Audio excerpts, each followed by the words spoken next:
Hi guys, welcome to our channel. We have started a new series of movies reviews, in which we will tell you about a movie, what's right and what's not in this movie. Today we will give a review on Slay the Dragon because there's a lot of demand to give a review on it.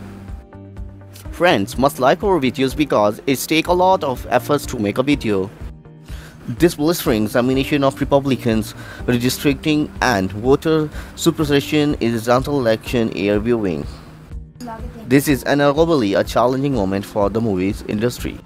But the shift to home viewing may actually benefit smaller films that deserve wider audiences. This week's most notable example is Slay the Dragon, a documentary that should be seen by every American of voting age. Filmmaker Chris Durance, Frontline and Barry Goodman, Scott Bro, an American tragedy stick closely to a traditional non-fiction format beginning with a theme-setting opening quote. And what a quote it is. Democracy never lasts long. It soon wastes, exhausts and murders itself. There never was a democracy yet that didn't comment suicide. John Adams, 1814. The movie focuses primarily on the particular form of self-destruction, political gerrymandering. But for those who don't feel up to facing more bad news, there's some hope here in the form of citizen activists doing all they can to dispel Adams' observation.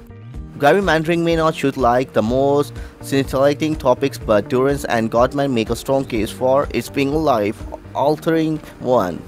This is a story, above all, of the increasingly partisan direction of our nation and dire consequences that have followed.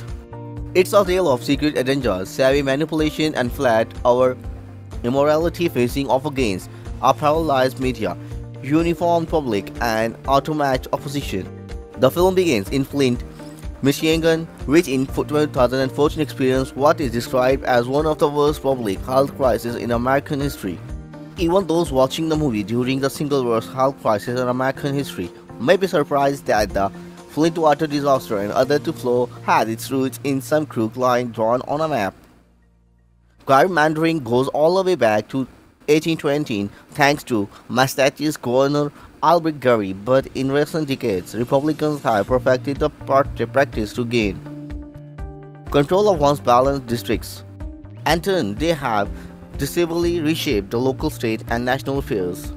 Talking heads from both parties go on to explain the historical use and cinematographic consequences of gerrymandering, which is a redrawing of district lines to achieve a starkly partisan outcome. We hear from political consultants, journalists, politicians, and lobbyists. We'll learn about professional gerrymanderers like the late Tom Hoffler, who was paid millions by the Republican National Committee to strengthen the party's cinematographic power. His redrawn map of North Carolina helped turn the state house from a 7-6 Democratic advantage to a 10-3 Republican route. We see too how each aggressively configured map overrides voter at the line, securely around blue districts and swoop to include red ones. Governor Scott Walker, for example, ratifying Wisconsin as thought he had swept into office via popular mandates rather than a Hoffler's design map. And of course, as go the states, so goes the nation. Republicans led legislatures to begin with and are far more likely to pass restrictive laws that target voters of color in particular. Why does this matter?